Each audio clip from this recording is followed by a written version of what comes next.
From the silver screen crown, action drama, we dissect it profound. Lights, camera, we the best around. Salut, bienvenue chez la cuisine. Aujourd'hui, on reçoit un invité que vous connaissez un peu, mais on va en apprendre un peu plus sur lui. C'est un L'exercice spécialiste. le moins humble du monde, Voilà, quoi. c'est ça. Ouais. Donc on va parler de toi et de ta carrière surtout, et de ce que Ouais. tu as fait. On pendant va une expliquer parce que déjà, c'est mon fils qui a eu cette idée.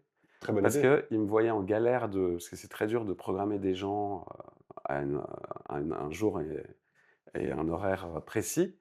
Et donc, je galérais beaucoup à avoir des invités. Et donc, je me suis dit qu'on allait peut-être mettre un peu en pause le programme et que peut-être ça pouvait intéresser, pour que les gens qui me regardent, qui sont abonnés, me connaissent mieux, etc., de faire, et puis que bon, bah, voilà, c'est quand même mon métier, de faire un dans la cuisine, avec moi-même.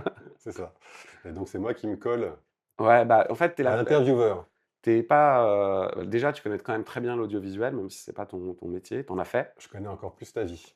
Tu connais très, très bien la vie et tu connais ma vie par cœur puisque, encore une fois, on se connaît. Donc moi, j'ai arrêté la date, hein, parce qu'il y a, comme dans toutes les histoires, il y a des gens qui pensent que c'est telle date ou ça, mais voilà, ça fait 45 ans, bientôt 46, qu'on se connaît. On se connaît exactement. Mmh.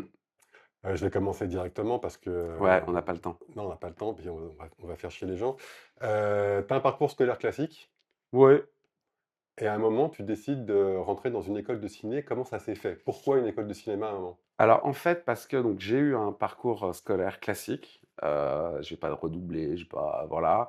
À un moment donné, effectivement, je me suis quand même retrouvé dans un très gros, lycée parisien, sous contrat qui a eu, alors une excellente et une très, très mauvaise réputation, mais ça, on va pas revenir dessus. Et donc je sors et je décide, contre l'avis, en tout cas de ma mère qui est omnipotente, de faire du droit. Je fais du droit, ça me plaît la première année. La deuxième année, c'est une purge, je la redouble, premier échec scolaire et ça, c'est quand même un truc chelou. Oui, ça blesse. La première fois où tu vois, tu pas à un truc et donc je décide de partir faire ma deuxième année en Angleterre, à Londres. Voilà. C'était très, enfin beaucoup de jeunes bourgeois, hein, faisaient ça, n'est-ce pas? Et là, je me retrouve vraiment, alors c'est pas la fête du tout, c'est, l'apprentissage de la vraie vie. Oui, oui, je me Je souviens fais plein de parfaitement. petits boulots, je n'ai pas beaucoup d'amis, je suis un peu en dépresse, machin. Bref, je rentre en France et j'ai pas de projet. Et là, encore une fois, parce qu'il faut rendre à César ou à Cléopâtre ce qui appartient à Cléopâtre, ma mère rentre comme une furie dans, ma chambre et me dit, «Il faut que tu reprennes tes études». Parce que j'avais arrêté le droit, hein, c'était fini. Il faut que tu, trouves un truc, que t'aimes et qui te donne un boulot, à la fin. Mmh. Et je lui réponds du tac au tac, le cinéma, parce que j'étais un peu perdu, j'avais plusieurs potes qui faisaient des écoles de cinéma et qui m'avaient dit, pour des raisons, très, normales, qui m'avaient dit: «Tu devrais faire ça, en fait, parce qu'effectivement, toi, tu le sais, mais on a fait des films, ensemble, Quand on était petit, ouais. Indiana Jones en particulier, Iguana Jones. Iguana Jones. On avait fait des pubs aussi, Ouais. à l'époque des fausses pubs, etc., etc. Mmh. Enfin, donc voilà, et que on était tous les deux, on regardait, enfin voilà, on allait au cinéma tout le temps. Temps. C'était une de nos activités principales. Mmh. Et donc pour tout le monde en fait, sauf moi, c'était évident. Et donc voilà, me retrouve. Donc ma mère me dit ça. Je lui dis, je veux faire du cinéma. Elle me dit, d'accord, mais tu payes ton école. Il faut savoir que mes parents sont très bourgeois. Donc c'était un peu quand même, c'était un peu chelou de me dire, paye ton école. Bref, je m'arrange avec d'autres gens de la famille, je travaille un peu, machin. Et je rentre donc à l'ESRA, qui était un peu la seule école privée à l'époque, hein, parisienne, où tu pouvais étudier le cinéma sans passer par Louis Lumière, qui est presque une école d'optique. Donc faut être ingénieur. Ou Oui, les frères, on est plus sur une école de technicien. ouais, c'est une école de technicien. Alors, quand tu commences ces métiers-là, c'est bizarre parce que moi, à l'époque, si tu veux, c'était des métiers. Moi, mes parents sont médecins, mon grand-père était architecte. Enfin, tu vois, il y a pas de. Je suis pas un enfant de la balle, quoi. Mmh. Et pour eux, c'est pas des métiers, en fait. Ils adorent ça, la culture et tout, mais pour eux, c'est des trucs de saltimbanque, en fait. Et quand tu rentres dans une école comme ça, bah, tu t'aperçois très vite qu'en fait, il y a des métiers techniques, comme tourneur, fraiseur, ou je sais pas quoi, ou, ou électricien, où il faut connaître ou des machines ou voilà, des façons de faire. Et donc moi, en fait, l'école, ça m'a servi un peu qu'à ça. C'est-à-dire que ça m'a servi à me rendre compte que c'était des vrais métiers et qu'il fallait pas forcément justement être un artiste. Oui, Tu vois ce que je veux dire? bien sûr. Heu et donc je fais, 2 années de cette école sur 3, parce que déjà au bout de 2 ans, moi la première année, je la fais sérieusement et je me passionne pour le montage en particulier. C'est ce que j'allais te poser comme question. Est-ce qu'il Ouais, y a des disciplines qui t'ont tout de suite ouais, tout de plu? suite. Ouais, bah, alors la réalisation, tout de suite, parce que raconter des histoires, moi c'est ça, mon kiff absolu, c'est vraiment, raconter des histoires. Et si on en parle, on a le temps d'en parler après. En fait, tu racontes dès que tu fais de l'audiovisuel, en fait, n'importe quoi, tu racontes une histoire. Comment tu cadres, la hauteur de caméra, enfin, il y a un milliard de paramètres qui font que tu racontes quand même une Mmh. histoire de certaine façon. Et mais j'avais quand même conscience que tu deviens pas réal quand tu sors de l'école. À moins d'être un fils d'eux, et j'en ai connu, tu viens enfin, voilà, on ne te confie pas un budget de long métrage. Et la deuxième chose que je disais à mes potes à l'époque, c'était, par rapport au fait de vouloir faire du cinéma à cette époque-là, donc je te parle vraiment de la fin des années 90, début des années 2000. Mmh. En France, ben, tu allais passer probablement 5 ans, c'est très long de monter un film, pour à la fin faire Camping 2, quoi, tu vois? Si tu veux faire Inception, frérot, casse-toi tout de suite à Hollywood. Et il y en a qui l'ont fait, hein, des Leterrier, Oui, oui, il y en a qui réussissent. des Aja, qui est le fils, pour le coup, un fils d'eux, que je connais aussi, Alexandre Arcadi, Alexandre Aja, il est parti, il a fait La Colline des yeux, Piranha 3D, enfin plein de films. Mais voilà, faut partir. Si tu restes en France. Et donc moi, je voulais pas. Il y avait ce côté aussi 5 ans pour faire un projet, 4 5 ans. Moi, j'ai pas du tout. Il y a quand même aussi à cette époque-là une explosion de la télévision Ouais, en termes de, séries qui sont extraordinaires. C'est un avènement un peu des premières grosses ouais. séries Alors pas tout de suite, américaines. pas tout de suite en France. Ouais, ouais, Non, mais ouais, mais là, ouais. aux États-Unis, ça explose. En France, ça arrive par des Mais chaînes de tout, parce que câbles. tu as la nouvelle génération des sitcoms aussi avec Friends, des Les clips grosses aussi, séries, les les clips. clips. MTV, laisse tomber, on a été nous biberonnés à ça. Et des clips qui vont engendrer un nombre de réals Ah oui, bien sûr. incroyables, Gondry, Spike Jones, j'en passe et des meilleurs, il y a plein de Français aussi, bref. Euh, enfin, Gondry est en français aussi, mais bon. Et donc voilà, et donc moi, la télé, si tu veux, ça me paraissait un Eldorado surréaliste, quoi. Bien C'est-à-dire que sûr. quand tu veux faire de l'image, t'as pas, et ça a été ma première erreur, je pense, dans ma carrière d'ailleurs, mais qui m'a fait kiffer ma race, c'est, de pas m'enfermer dans un truc, quoi, tu Oui, vois? Genre, je vais pas réaliser que des jeux, ouais. je vais pas réaliser que des talk shows, je vais pas réaliser que des documentaires, et cetera, et cetera. Mais d'ailleurs, ça, on va en parler juste après, parce que comme ça, c'est un éventail assez large de réalisations Ouais, bah, audiovisuelles. j'ai été, genre, c'est comme si tu es un, je sais pas, tu es un buffet, tu vois? Où il y a tout, quoi, tu vois? Mmh. Et que tu es un petit peu, boulimique, quoi. Ouais, bien Parce sûr. que moi, j'adomrais ça, enfin, c'est-à-dire, heu, j'ai tellement voulu faire ça que c'était vraiment, genre, existentialiste. On passe sur cette, époque ESRA. Tu sors de l'ESRA. Ouais, au bout de Comment la deuxième année, déjà la ouais, deuxième année, je la passe au bar, hein. Je suis au BDE, au bureau des élèves. Et alors, ouais, vous allez voir faire ça, et je suis, heu, hem, je m'occupe du bar. Donc inutile de dire que je n'ai pas fait cette deuxième année. Et à la fin de la deuxième année, il y a le directeur pédagogique de l'école qui me convoque. Donc moi, je suis en panique et j'ai commencé à travailler. tu le trouves comment ce premier poste? Grâce à une copine que tu connais qui s'appelle Julie Lagadec, qui Mmh. est déjà elle chef monteuse et qui travaille beaucoup. Et qui est sur, à l'époque, alors un enfer, c'est-à-dire que c'est un film institutionnel pour Nestlé, qui s'appelle Nestlé Quality. Donc c'est un tournage dans le monde entier, dans toutes les usines Nestlé, Nestlé, pour d'accord. montrer que quelle que soit la zone du monde où il y a une usine Nestlé, c'est les mêmes critères de qualité. Donc déjà, je me souviens, je devais digitaliser, c'est-à-dire, en fait, les rushs étaient sur des bandes et tu devais rentrer les images Parce dans un ordinateur. parce que c'est par là, par la digitalisation que tu vas commencer ton métier Ouais, de j'ai monteur à la commencé. télé. En fait, la nana me dit un truc simple, je voulais commencer vite. Donc elle le savait et elle m'appelle un jour parce que son assistant monteur est pas là. Elle me dit: «Écoute, souvent la digitalisation donc de ces images, c'est rentrer les images dans l'ordinateur, ça se faisait de nuit parce que c'était en temps Mmh. réel. Tu avais, 1 heure à digitaliser, ça te prenait 1 heure, au Oui, bien minimum sûr, c'est ça, oui, et oui. certainement un petit peu plus d'ailleurs. Plus, oui. Il y avait 95 heures de rush à digitaliser, c'est un enfer. Et elle me dit: «Tu vas arriver le soir, il y aura personne» et moi, j'y connaissais rien encore, vraiment. «Et si tu as un problème, tu m'appelles». Alors j'ai eu un problème au bout d'environ 12 secondes, donc je l'ai appelée et elle m'a fait pas à pas et tout. J'ai dû mettre 2 fois plus de temps pour faire le taf que quelqu'un d'autre, mais c'était de nuit, donc personne m'a vu, en fait. Et donc c'est comme ça que je suis rentré dans le truc et je peux te dire que pendant très, très longtemps, je n'ai pas pu manger de Kit Kat. Parce que j'avais vu comment c'était fabriqué et c'était juste, je sais que c'était des normes de qualité de ouf, mais c'était juste un enfer à voir, quoi. Tu passes de la digitalisation au montage à proprement parler. Ouais, Comment ça se passe ça? bah, en fait, à l'époque, donc c'était des bandes, il y avait vraiment de l'assistanat montage, c'était obligatoire. C'était pas le monteur qui mettait sa carte, qui copiait les fichiers et puis boum, il y allait, quoi. Il y avait, des phases de synchro, des trucs et donc tu avais déjà plusieurs niveaux d'assistanat. Mmh. Donc je finis par arriver au dernier degré d'assistanat et je suis dans une boîte à l'époque qui fait énormément de grosses pubs et on ne sait pas pourquoi très bien, en télé, ils font Paris Dernière. Donc produit par Thierry Thierry Ardisson. Ardisson.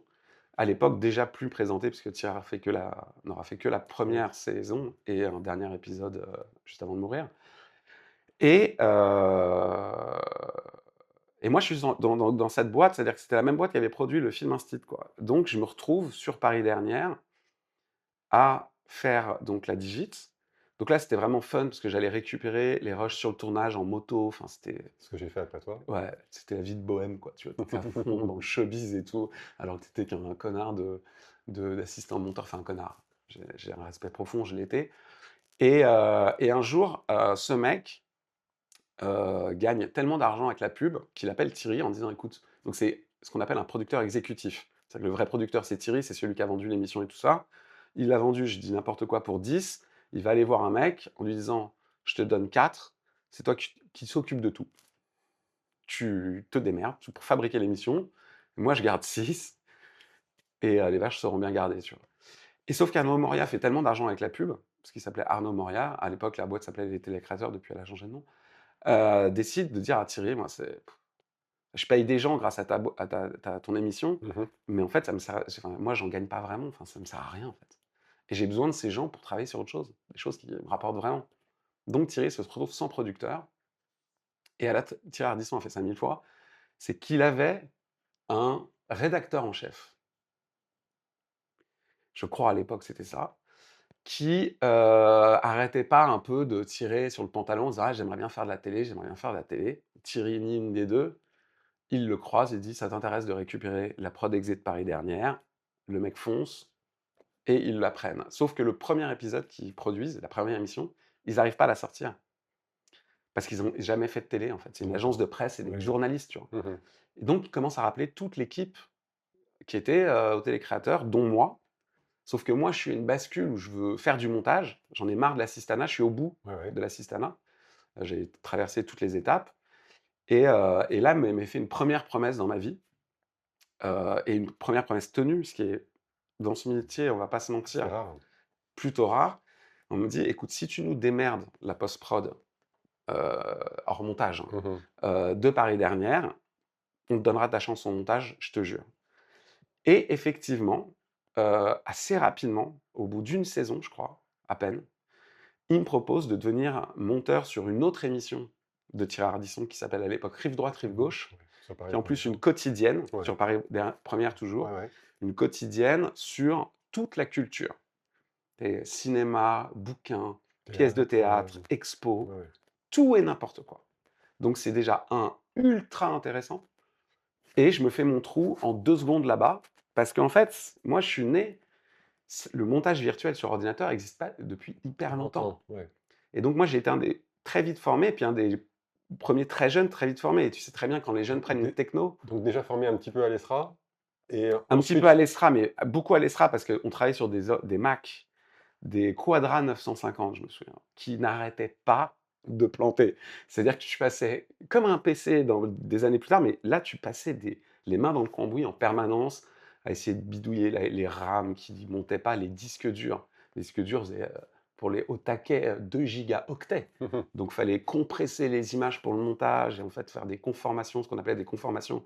C'est-à-dire qu'une fois que c'était monté, qu'il n'y avait plus que les images utiles, tu réingestais les images en bonne def pour la livraison à l'antenne. Enfin, Antenne, ouais. bref.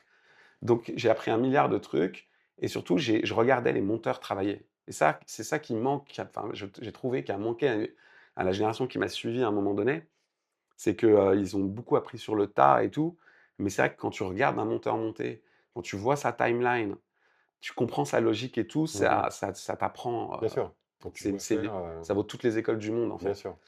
Et donc, ils m'ont mis là-dessus et j'avais une particularité, c'était pas que j'étais le meilleur monteur, mais j'étais très rapide.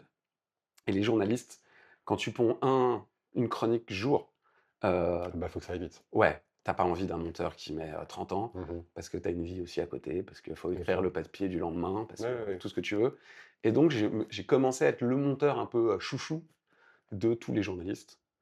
Ce qui m'a fait qu'on m'a demandé aussi de monter les plateaux de Thierry.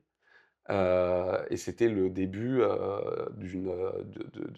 voilà, 2 ans incroyables, parce que je travaillais comme un porc, mais j'adorais ce que je faisais, que je savais exactement quoi faire tous les week-ends, parce que je voyais passer en revue absolument tout ce que tu pouvais faire, mais non seulement à Paris, mais en France et en Navarre.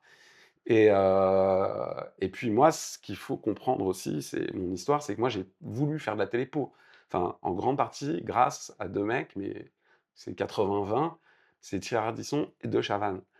Et Ah, Patrick Sébastien? non, pas Mmh. trop, même si à la maison, on regardait Patrick Sébastien le Mmh. samedi soir, hein, mais voilà, pour ces 2 mecs-là, parce que voilà, et en particulier pour Paris Dernière. Donc quand j'ai Mmh. commencé, bah, donc j'étais au centre de mon rêve, en fait, donc c'était génial. Et pour finir sur la période montage, j'entends parler, tu sais, il y a les intersaisons. Mmh. Donc la saison commence à se finir, à l'époque fin juin, début juillet, pour une fermeture quasiment complète entre le 14 juillet et le 15 août où rien n'est produit. On met en boîte Tout à fait. tout ce qu'il y a à faire pendant ce mois-là, et puis il y a des grands événements sportifs comme le Tour de France en direct et tout, donc bah, ça travaille pas beaucoup.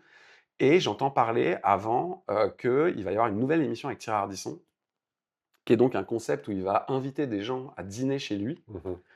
heu et voilà.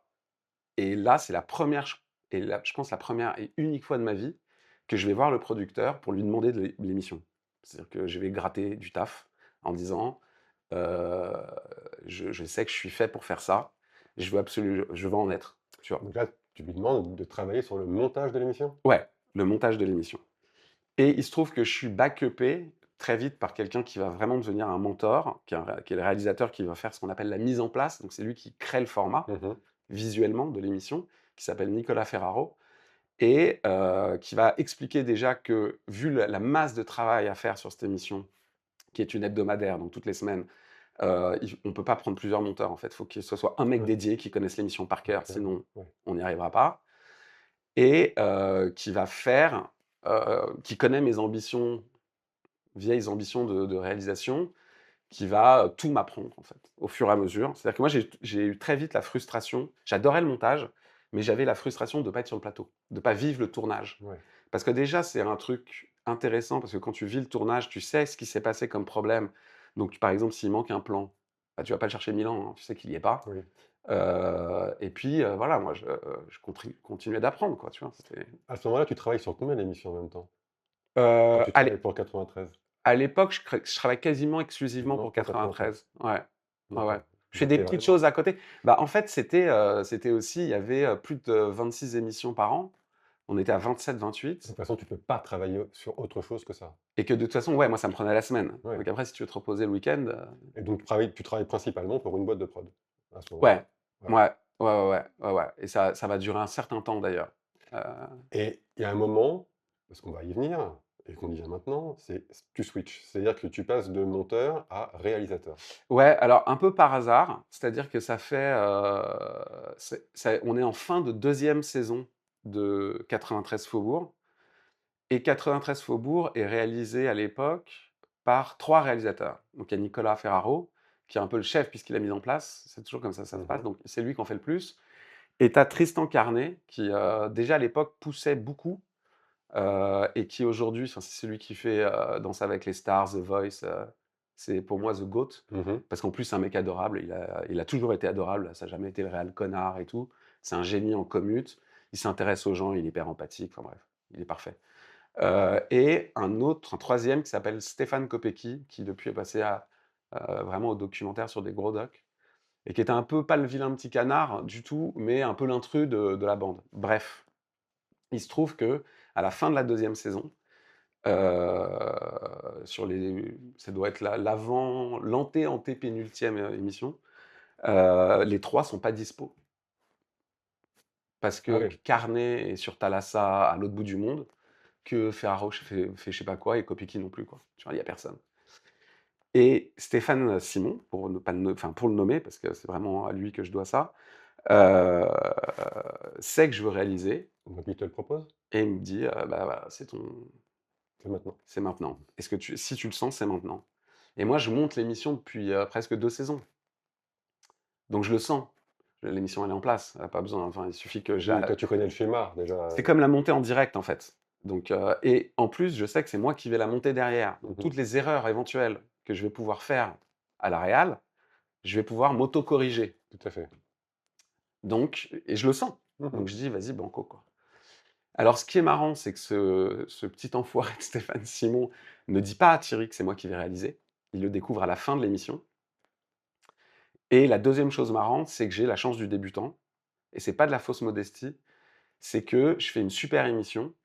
Et c'est la chance du débutant parce que les deux qui vont suivre vont être beaucoup moins bonnes. C'est-à-dire que je vais travailler beaucoup plus le montage pour qu'elle soit au niveau de Thierry Ardisson que la première où je marche un peu sur l'eau, si tu veux, quoi.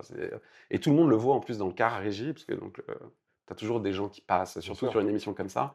Et donc j'ai plein de gens du business qui me voient un peu faire et ils sont effectivement.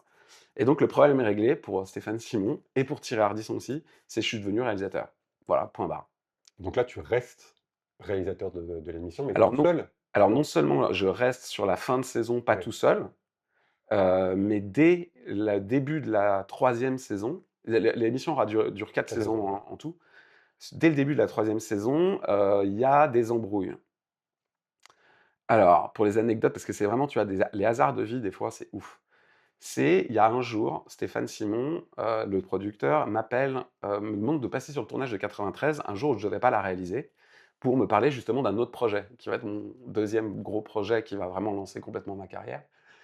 Et je croise, c'est le tour de Tristan Carnet. Et Tristan Carnet revient de Polynésie française pour Thalassa. Donc le mec, il est en jet lag de dingue.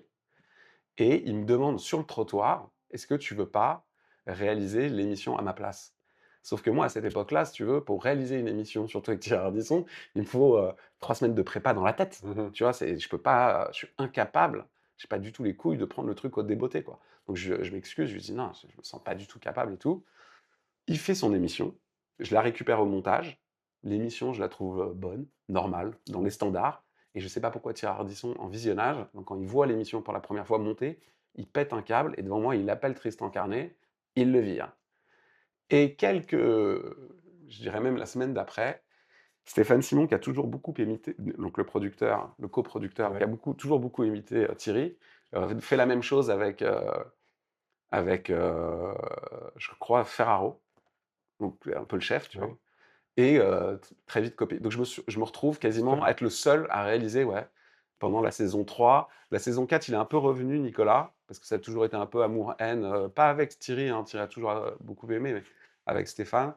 Et donc je me suis retrouvé quasiment à réaliser tout seul. Et donc en fait, on m'a payé à apprendre mon métier pendant 2 ans. Sur euh, une grosse émission. sur une énorme émission avec non seulement un des plus gros animateurs, mais certainement le plus exigeant en termes d'image. Mhm. C'était un type qui s'y connaissait très très bien, qui se trompait rarement. Quand il se trompait, il l'admettait en plus. C'était assez fou, enfin, pas avec n'importe qui. Et donc, euh, et donc j'ai vécu un apprentissage parce que pendant les 2 premières émissions, il était un peu comme un enfant qui avait trouvé un jouet. Je me souviens, au premier visionnage qu'il trouvait très bien, il avait appelé sa femme de l'époque pour lui dire: «Regarde, j'ai trouvé un jeune qui fait aussi bien que les vieux», tu vois. Et ça a duré 2 émissions. Et ensuite, il n'a pas arrêté de me défoncer sur tout et n'importe quoi. Le seul truc où je savais que je faisais globalement du bon travail quand même, c'est qu'il m'a jamais viré. Ce que j'allais te demander, comment on passe de réalisateur à réalisateur qu'on garde? Parce que tu vois, les autres se font Bah, torpiller, mais toi tu restes. de travailler comme un gros porc. Voilà. C'est aussi Avec simple. Moi, en fait, effacement, quoi. après, t'as pas l'impression de travailler parce que tu touches ton rêve. Encore une fois, tu Mmh. vois, moi, mon rêve, ça a jamais été d'être réal. Enfin, après, avec l'âge, tu changes de choses, mais même pas trop, de faire du cinéma et tout ça. Je voulais faire de la télé, tu fais de la télé avec non seulement le mec qui est un des plus gros animateurs, mais en plus celui dont tu trouves qu'il a le plus de talent. C'est-à-dire que dans les formats qu'il a mis à C'était le l'antenne, GOAT du moment. c'est le GOAT de ouf, quoi, tu vois. Et en plus, moi, je commence cette émission, il est encore sur l'émission du samedi soir, tout le monde en parle, qui est une émission. Donc, il faut savoir qu'à l'époque, il n'y a pas de replay, il n'y a que 6 chaînes, tout ce que vous voulez. Mais l'émission, il y avait des gens comme nous qui étaient jeunes, on attendait de la voir avant de sortir, Mmh. pour pouvoir en parler le lundi Oui, c'est à clair. la machine à café, tellement c'était une institution. Donc ouais, ouais, c'était une période de ouf. Donc cette période te prend beaucoup de temps, mais ça s'arrête. Ouais, ça s'arrête, mais j'enchaîne, vite avec la même boîte de prod, en fait. C'est-à-dire que, à partir si tu veux, à l'époque, à partir du moment où tu es entre guillemets, heu, «ratifié», validé, tu vois? C'est comme la série Validé, quoi. Tu vois? Tu es validé par Thierry Ardisson à l'époque, si tu veux, tu fais ce que enfin, c'est pas que tu fais ce que tu veux, mais il y a beaucoup de gens qui veulent travailler avec toi et Et c'est à partir de ce moment-là, les gens t'appellent pour venir travailler sur des projets. ouais, ouais. Principalement la boîte de prod avec laquelle tu bossais, mais d'autres aussi? Ouais, par confort, je reste, mais il y en a d'autres aussi. Je fais plein de trucs, différents. Mais c'est vrai que en fait, il y a 2 choses. C'est que d'un côté, je continue à faire parce que le dîner de Thierry, il faut savoir que c'était vraiment chez lui et que c'était rare, en fait, de sortir les caméras des studios à l'époque. Et je deviens un peu alors ils appellent ça, on a appelé ça longtemps les nouvelles écritures à la télé. Je deviens un peu un des réals qui fait beaucoup ça, quoi. C'est-à-dire qu'on Mmh. me demande de faire des conneries tout le temps. Donc j'ai fait des concerts dans des endroits complètement Voilà, c'est ça, débiles. parce que pareil, tu vas plus vite que ma pensée, c'est que là, j'allais t'emmener sur, un moment donc tu travailles pour, Télé Paris, tu fais des émissions qui se déroulent dans des lieux fermés et puis d'un seul coup, tu as commencé à sortir de ça. Ouais. Mais c'est quoi? C'est les projets qu'on te demande de réaliser ou c'est toi qui as des idées ou tu dis: «Bah, tiens, non, ça, on pourrait le faire ailleurs»? Non, Comment ça se alors en passe tout fait ça? en fait, ça s'est toujours goupillé sur plusieurs, façons. C'est-à-dire que si tu veux, à la télé, on ne demande pas forcément d'avoir des idées, on demande aussi d'avoir, comment tu les mets en œuvre et pour combien. Et moi, je deviens assez vite le spécialiste de ça. C'est-à-dire que ou j'ai des idées ou et j'ai les idées et je sais comment les mettre en œuvre parce qu'en fait, c'est des idées où, comme on est à plein de tournants technologiques, enfin, ce que je veux dire, c'est qu'on est encore quand moi je commence, on est encore avec des caméras qui pèsent, un âne mort, quoi, Mmh. sur l'épaule, quoi, tu vois? Si tu veux que la caméra, elle vole, il y a pas de Ronin, il y a Mmh. pas de stabilisateur électronique, c'est un Steadicammer qui coûte une fortune. Parce que son Steadicam en lui-même coûte, Coûte une fortune, ouais. 60 000 €, et encore, je suis gentil, tu vois? Mmh. Donc et donc progressivement, il y a, les boîtiers photo à grands capteurs qui sortent, machin. Il y a plein de trucs qui sortent qui font que, ouais, je fais des émissions de plus en plus dans la ville, j'ai envie de dire. Et en France et un peu partout. Mais en même temps, je continue les gros, gros plateaux puisque c'est à l'époque aussi où je fais Durand sur France 2. Heu et donc je continue, le côté studio un peu parce qu'en fait, alors je suis pas très clair, mais en fait, en France, en tout cas à l'époque, pour être considéré comme un vrai gros réal, de télé, fallait faire, des talk-shows, quoi, Ouais, tu vois? Ce qui est pour moi le truc pas le plus simple à faire, c'est pas le plus compliqué. mais c'est pas le plus compliqué de très loin. Mais si tu faisais pas ça, tu restais un peu un réal de seconde zone, quoi. Donc bah, je l'ai un peu fait comme tout le monde, quoi, tu vois? Mais je gardais toujours cette appétence pour faire effectivement que ce soit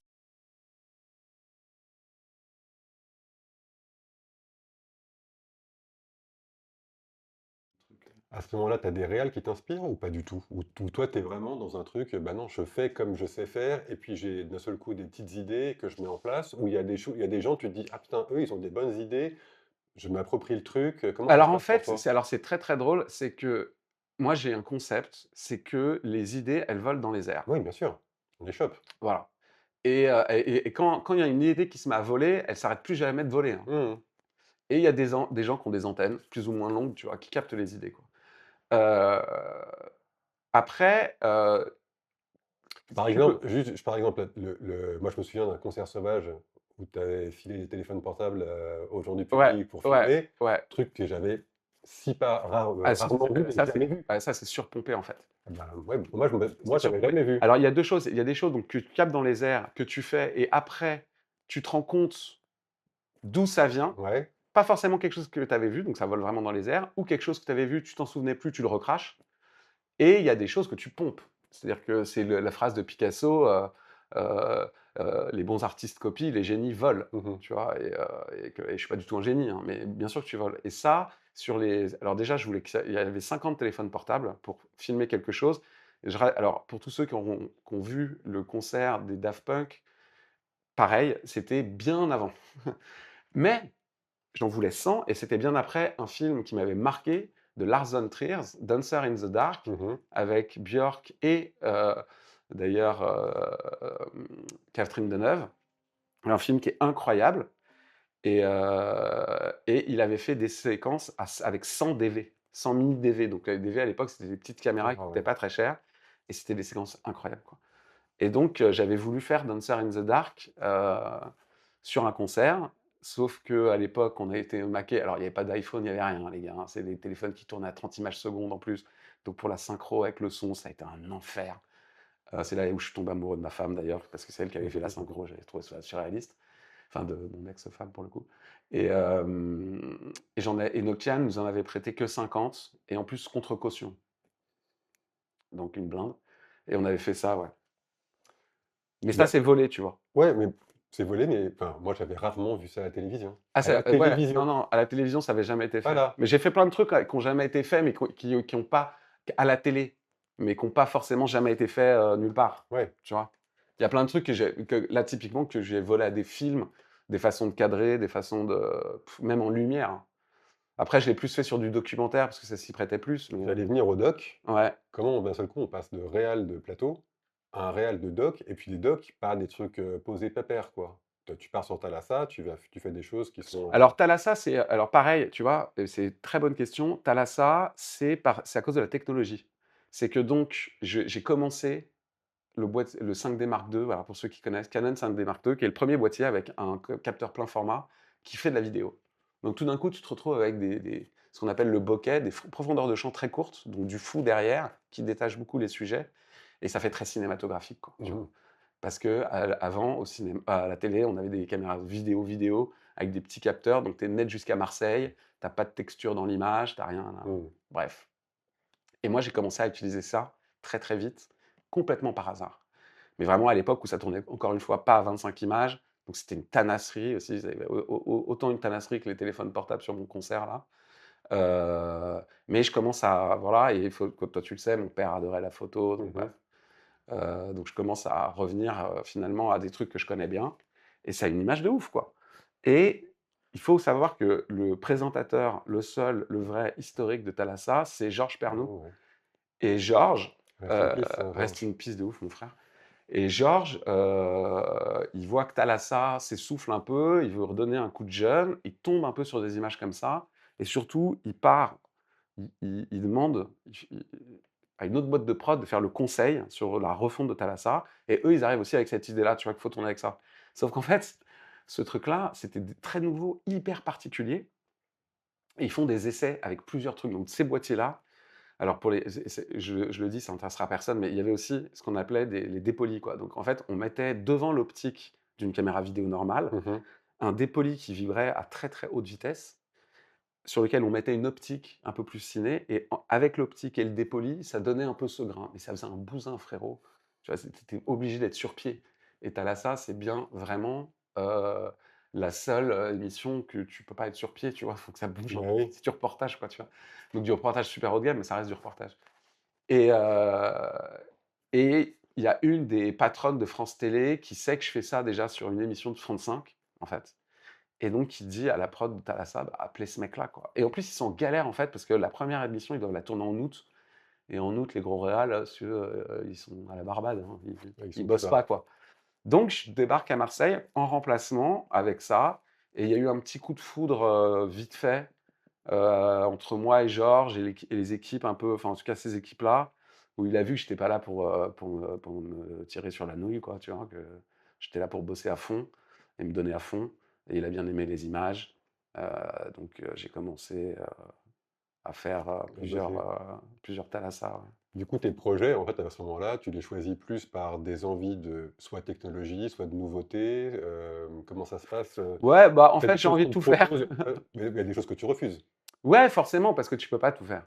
Mais en Oui, fait, mais il y mais a aussi ouais, des choses que tu mais je refuses que rentre tu as dans un pas envie de système. faire. Alors, ça, c'est intéressant à dire, mais je rentre aussi dans un système où, je commence à faire trop de choses aussi. Tu t'éparpilles? Alors, Tu m'éparpiller, fatigues? c'était le concept, comme je t'ai dit au départ, Ouais, mais là, ça aurait été typiquement le moment où il aurait fallu que je choisisse quelque chose, une case, en fait, ouais. pour me faire identifier, beaucoup plus fort par, l'industrie que ce que je refuse de faire, en fait. Et je m'éparpille, ça me va très bien, en fait. Et je ne cherche jamais de travail. C'est-à-dire que j'ai toujours ou un truc ou plusieurs trucs, quoi.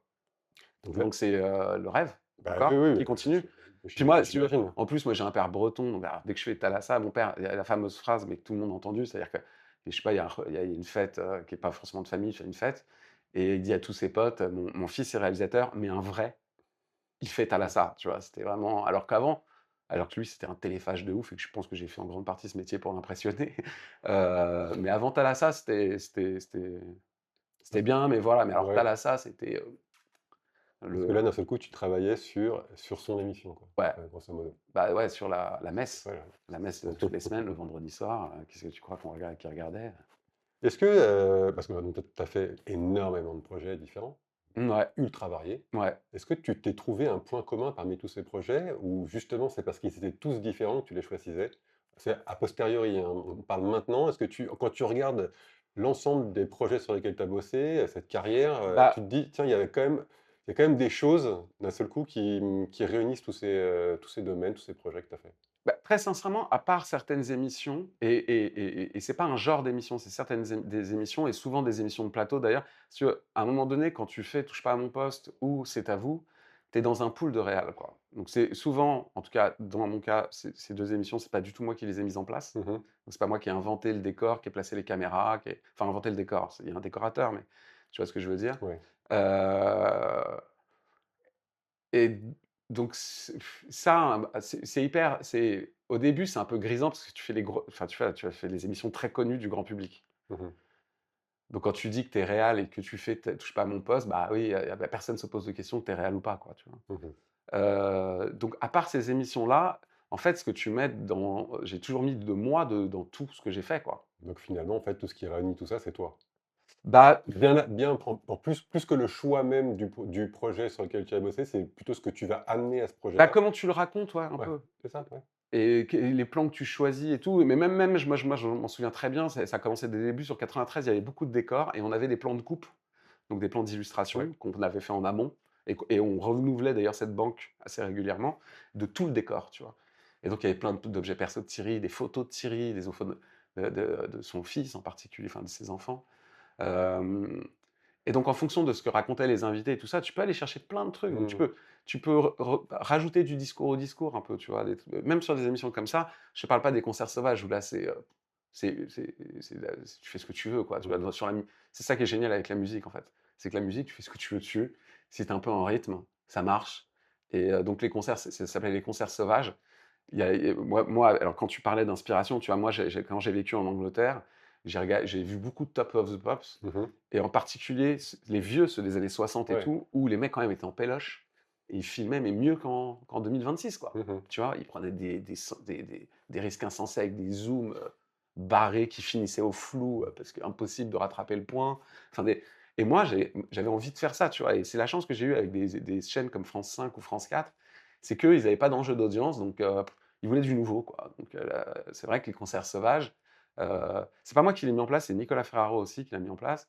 Mais je pense que j'en ai fait un truc, et dans la captation et dans le montage qui me ressemblait beaucoup, Plus? quoi. Ouais. Ouais, l'énergie vraiment de la musique, et puis de voir les instruments. Moi, si tu veux, là et encore aujourd'hui, hein, quand tu vois de la variété, enfin n'importe quelle émission de musique, même s'il y a des groupes, tu passes 60 sur le lead. Ouais. Et en fait, la gratte, elle fait des trucs, le clavier, la batterie, c'est quand même le meilleur instrument pour breaker n'importe quoi à l'image, enfin, donc non et puis, on vient d'un truc aussi culte sur les captations, c'est Taratata, heu, Ouais.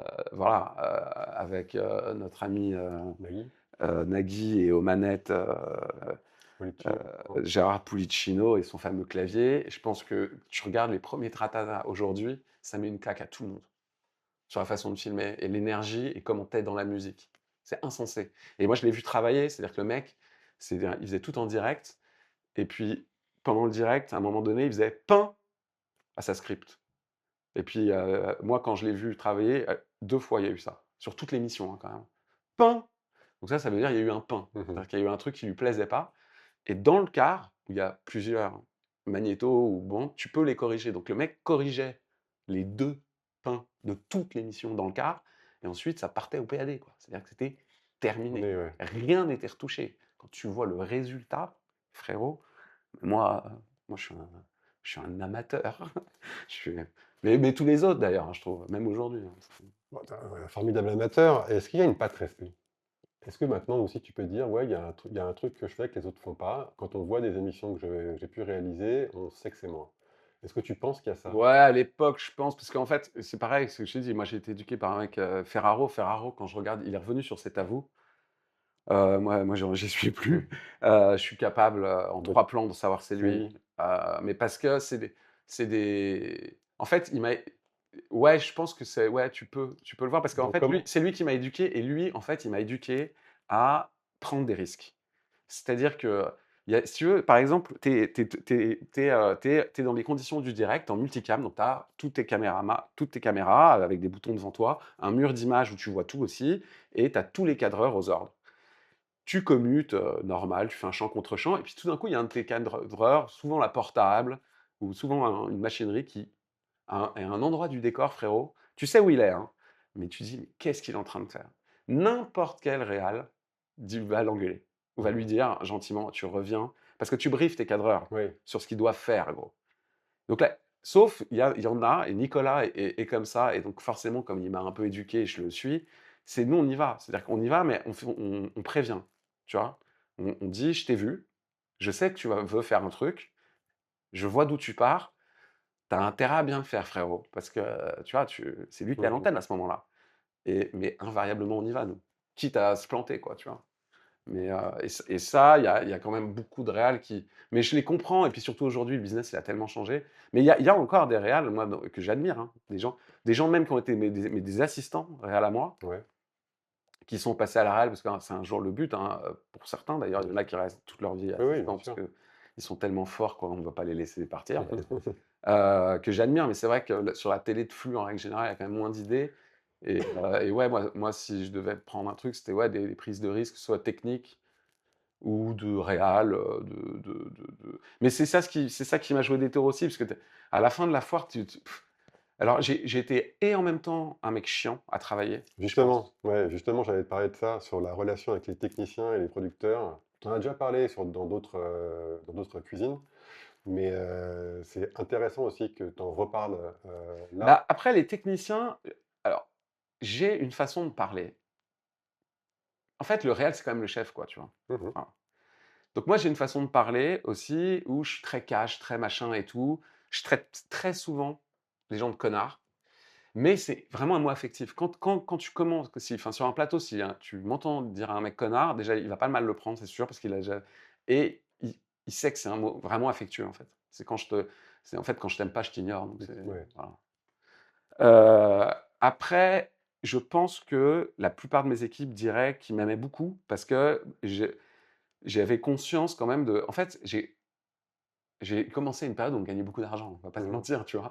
Et même si même les cadreurs, enfin tout le monde était bien payé, le réal était vraiment, enfin Très, très bien c'était payé. indécent et donc j'ai quand même conscience de ça. Enfin c'est toi qui es le plus payé et c'est toi qui assumes, quoi. Donc je me suis jamais caché derrière mes équipes et ils le savaient et à l'époque, il y avait beaucoup de réals qui se cachaient, tu vois? S'il y avait un pain, par exemple, typiquement un pain caméra, pour faire les gros plans dans une émission où les gens parlent, en général, tu as qu'une caméra et puis tu as un large. Ouais. Donc quand ça change de parole du même côté, tu passes le large et tu repasses le serré quand le cadreur s'est recalé sur la nouvelle personne qui vient de prendre la parole. Il se trouve que parfois, heu et donc pour ça, il faut annoncer ce que tu vas faire à tes cadreurs. Tu dis, «Tu es à l'antenne, je te lâche» et oui et tu le préviens, tu dis: «Dès que je te lâche, tu vas sur ce qu'on Mmh appelle la mh. labiale», le mec qui parle et tout nin nin. Si tu et ça s'appelle les ordres. Si tu ordonnes rien, si tu ne fais pas d'ordre, et ben, il y a plein ce que vous avez vu 1000 fois à la télé, des fois, tu as des panneaux comme ça, donc tu passes d'un personnage à l'autre hyper vite, bah, parce que le réel l'a pas annoncé, Ouais. n'a pas demandé, tu vois? Et l'autre s'est mis à parler, elle y a été, il était sur, la grue ou je sais pas quoi, tu vois? Si je suis sur la grue et je dis: «Attention, la 3 j'arrive» et que la 3 c'est celle-là, la 3 elle bouge jamais, Mmh mh. tu vois? Et il y avait plein de réals qui se cachaient quand même derrière Bachung, les cadreurs, par exemple, ou des trucs comme ça. Ça s'abusait, quoi. C'est leur faute, c'est pas la mienne, quoi. Ouais, ils les engueulaient à l'antenne et tout. Ça se fait de moins en moins, mais j'étais un des je pense alors c'est très pareil, c'est pas prétentieux parce que ça n'a rien à voir, mais moi j'étais, voilà, j'ai jamais fait ça quoi, dès le début et j'en ai croisé à mon époque quand j'ai commencé, il y avait encore une majorité de réals qui gueulaient beaucoup sur leurs équipes. Moi j'avais besoin de tu sais quoi? C'est ça aussi, c'est le syndrome de d'usurpation quoi. C'est que j'avais besoin que mes équipes, elles croient en moi en fait. Mmh. Parce que je suis pas sûr que contrairement à ce que je peux vendre, je croyais beaucoup en moi.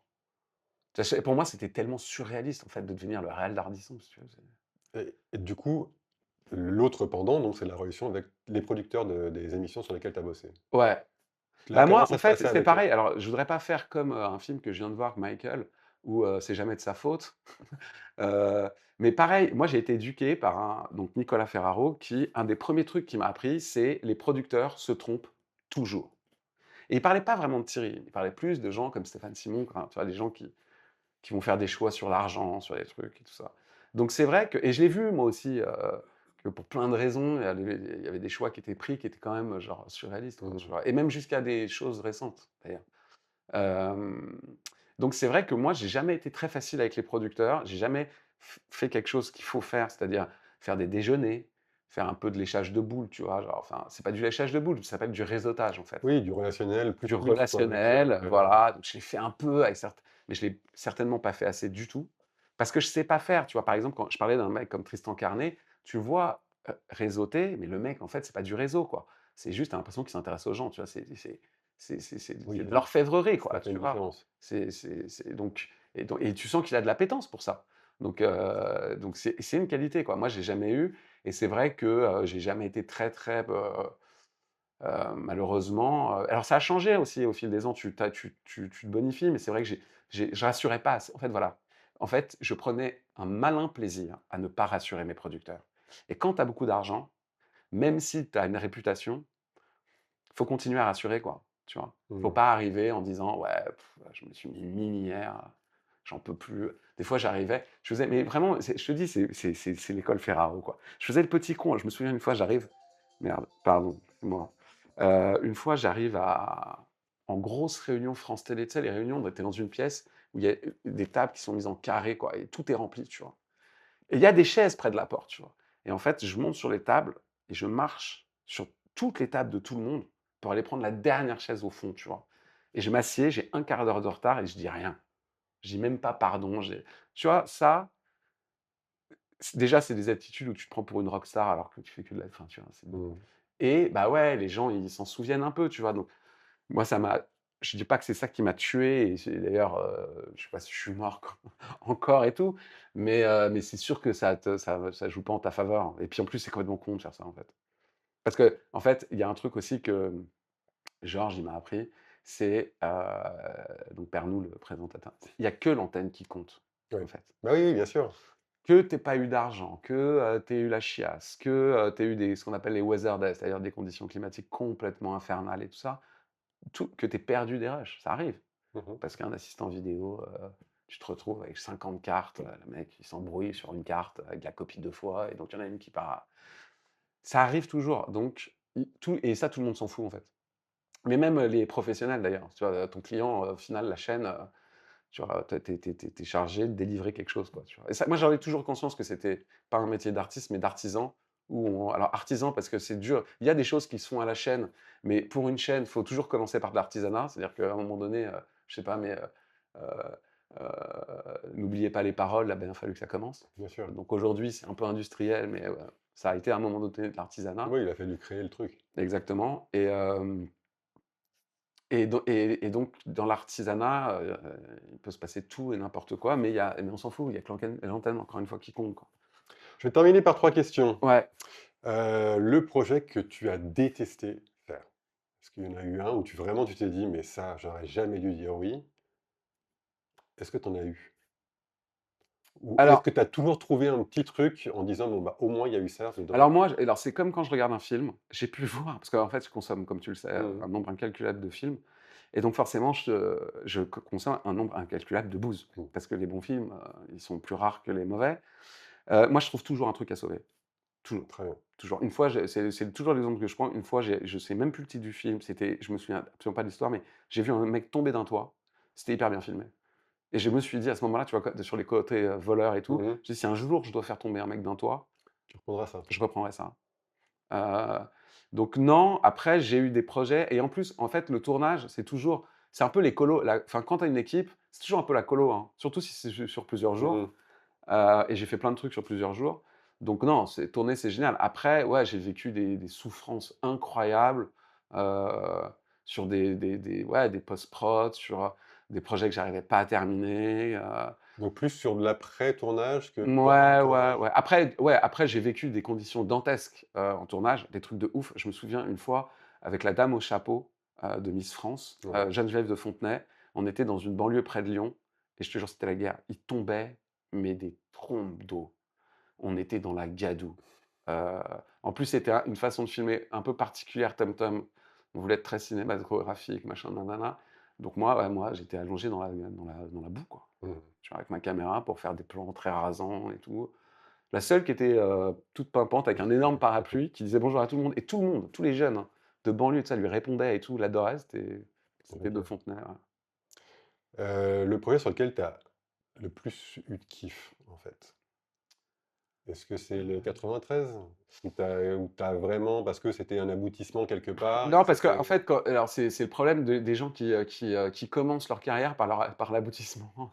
C'est super relou, parce que ouais, franchement, ça a été un cadeau de faire une émission aussi particulière avec ce mec-là. Non, j'ai un souvenir très particulier, après ça s'appelait plus les concerts sauvages, ça s'appelait, je sais plus comment ça s'appelait. En fait, les concerts sauvages sont passés sur Arte Mhm. pour 2 ou 3 concerts spéciaux. Parce qu'en fait, il y avait un transfuge de France 4 à Arte qui adorait l'émission. Ils avaient déjà One Shot Note, qui était une émission géniale de musique, donc ils n'avaient pas du tout besoin, c'est pour ça qu'elle s'est arrêtée tout de suite. Mais donc, on a fait les free concerts, la même chose. Et on a fait un free concert très particulier où on était sur une péniche qui traversait Paris et qui s'arrêtait, et où il y avait donc 3 groupes qui montaient. Il y avait à l'époque Mickey Green, qui était une ancienne mannequin, mais qui avait un album avec un titre qui cartonnait à l'époque. Il y avait Mademoiselle K, qui était une rockeuse aussi française, Ouais, qui ouais. cartonnait à l'époque. Et les Hush Puppies, pareil, groupe de rock français, mais qui chante en anglais. Et voilà. Et ça, je me souviens, donc faut voir l'émission, enfin, c'est un condensé de tout ce que je savais faire, moi, là, dans ce genre d'exercice. Et il se trouve que pour la première fois, normalement, les concerts sauvages et les free-concerts, c'était dans des lieux publics. Mhm. Et le but, c'était qu'on ne prévenait personne et que les gens commençaient à voir. Moi, je me souviens d'Ayam au pied du Sacré-Cœur. Sacré-Cœur. Les gens hallucinaient total, et donc c'est devenu bondé en 3 chansons. Puis il y a 2 gens, c'était un peu plus compliqué, mais bref. Là, c'était pas possible puisqu'on était sur une péniche. Donc c'était que des happy few, comme on dit, que des gens. Donc il y avait en plus donc, mes frères et sœurs parisiens, ma mère, euh, François, qui est passé dans la cuisine et tout. Donc j'avais plein de gens que je connaissais, et tout s'est passé, mais vraiment euh, Tellement extrêmement, bien. extrêmement bien. Parce que j'avais mis une grue sur la péniche. Donc si tu veux, pendant 40, on traversait 48 ponts, enfin aller-retour, Ouais, ouais. 48 fois. Donc 48 fois, il fallait que la grue, elle se baisse, qu'elle laisse passer le pont, tout en offrant encore un plan, tu vois, Ouais, et ouais. puis qu'elle, On remontait. et le mec, j'avais pris le meilleur grutiste que je connaissais, et le mec m'a fait des frais, frérot. Parce qu'avec la focale, tu te rends pas compte, mais et je sais, parce que j'avais des plans de Zodiac qui suivaient, au dernier moment, tu vois le mur arriver. Donc ça a été un peu un état de grâce de toute l'équipe. Et donc je me souviens, à la fin, je sors du bateau, je descends du bateau. L'équipe est encore là, hein, on vient Ouais. d'accoster parce que je vais me cacher entre 2 camions de matos, justement, pour chialer. Parce que je me dis, mais j'en suis encore ému, en fait. Je me suis dit, ce jour-là, je ferai rien de mieux, en fait. Hmm. Je suis au taquet de ce que je sais Tout était faire. parfait, quoi. Tout était parfait. La lumière, tout, c'était... Et j'allais te poser la troisième question, ce dont tu es le plus fier, mais alors, ce ne serait pas cette émission-là? Non, non, le plus fier, c'est quand j'ai réussi à passer au documentaire et que j'ai commencé à faire des gros trucs, qui m'ont coûté cher aussi, en santé mentale. Mais tu vois, la série pour Canal sur Karl Lagerfeld, ça a été une énorme fierté de faire ce truc. Mmh. Parce que j'ai réussi à avoir la confiance de gens, alors pas tous, hein, mais que dont certains vraiment, je les aime beaucoup. Et c'était pas gagné. Et Thalassa, ça restera toujours un souvenir. Ouais. Et puis pour les souvenirs avec Giorgio, quoi, parce que on partait toujours plusieurs jours, parce que c'était aussi une autre façon de travailler, si tu veux. C'est-à-dire que non seulement moi je partais en amont pour faire du repérage, Mmh. donc quand c'était à l'étranger, ça pouvait être 5 jours, hein, avec un fixeur, donc un mec qui connaît le Connais? bled et qui va t'emmener partout et dans tous les endroits cachés et tout. Donc déjà, c'est une façon de faire du tourisme privilégié de ouf. Bien sûr. Et malgré ça, en fait, à chaque fois, comme on avait un rythme de travail assez cool, à chaque fois que je re-arrivais sur un lieu que j'avais choisi pour le tournage, si je voyais, je sais pas, un caillou au loin qui me semblait intéressant, j'avais encore le temps d'aller voir, Mmh. tu vois? Et souvent de revenir en disant: «Non, non, c'est vraiment Ça là le là bon spot», tu ouais. vois? Mais donc c'était enfin, tu vois, tu chiadais le truc. Mais d'ailleurs, cette période-là, quand tu regardes les Thalassa, ils sont alors maintenant aussi, hein, parce que, avec Buñuel, c'est ça rigole pas et tout, mais j'ai vraiment chiadé à l'image, hein, putain. Bon, ça, c'était étalonné de ouf, on se prenait la tête. Donc voilà, mais sinon, en fait, je suis fier de tout, et mon mon grand moment de joie, parce que finalement, c'était de la joie triste quand j'ai pleuré entre 2 camions, parce que je pensais être arrivé au plafond de verre, tu Mmh. vois? C'est, en fait, la première fois où j'avais fini le 1er dîner au montage. Je me souviens, je pars, la post-prod, c'était à Boulogne.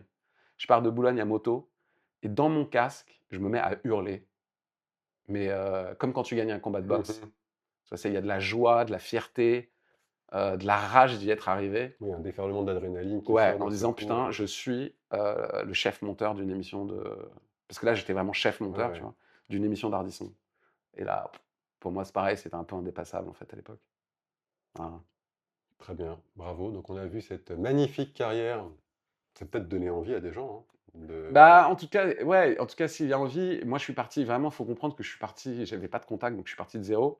ouais, Et après, c'est vraiment un enfonçage de porte ouverte, mais il faut avoir de la chance. Tomber sur les bons trains, faire attention au train qu'on prend. Si on prend un train trop vite, bah, on peut se faire sortir du game. et puis il faut rencontrer des gens aussi, enfin, il faut sortir, il faut voir Il des gens, faut enfin, voir des gens. Après, je te faut dis, ça discuter. fait aussi partie de la chance, ça. Ouais, Et après, et c'est le principal quand même, c'est, bah, faut travailler, quoi. ouais, Et quand on veut arriver à quelque chose, souvent, faut travailler beaucoup. ouais, Et moi, en plus. parfois, j'ai travaillé trop, un peu. Je me suis un peu rendu malade Mmh. mais après quand tu y arrives, tu vois, tu t'en fous, quoi. Tout ce que tu as donné, c'est que c'était normal, quoi, pour toi. Voilà. Ouais.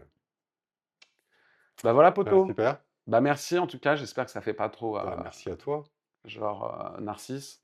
Mais bon, c'est intéressant de voir que, Ah, bien sûr. comment Et ça permet à tes viewers de savoir qui tu es et de savoir, ouais. enfin, savoir plus, parce qu'à chaque fois, tu donnes des petites bribes d'informations, mais là, on reconstitue le Oui, papier, et quoi. puis je veux rappeler quand même que ça a rien à voir. C'est-à-dire que c'est pas parce que je fais des chroniques de cinéma, surtout les dernières où j'essaye de vraiment, et tu sais le travail que ça me demande, justement ça me demande du travail parce que j'ai pas du tout la science infuse, que c'est un médium qui est complètement différent de la télé, même Ah, tout à si fait. il y a des codes qui peuvent se reprendre. C'est-à-dire que, les chants contre chants, a priori, Mmh. si tu veux les faire correctement et encore on les fait pas pareil, il y a très peu d'amorces par exemple en chant contre chant à la télé, alors qu'il y en a beaucoup plus au cinéma, bref. Mais donc c'est pas du tout les mêmes métiers, donc je reste un téléspectateur dont c'est la passion et qui a envie de parler de certains films. Mais effectivement sur, l'audiovisuel et la vidéo, ça reste de la vidéo, hein, maintenant, moi en fait j'ai créé du contenu, Oui. mais à la Squeezie. C'est-à-dire que j'avais une équipe de dingue derrière moi et j'avais plein d'argent pour le faire. Mais c'est de la création de contenu en fait. Mmh. Donc ça oui effectivement, heu, c'est peut être intéressant pour certaines personnes. Ouais, On certainement. verra. Voilà. Bon allez poto, see you pour, le prochain Popcorn Corn Bucket. Bucket. Ciao! Ciao.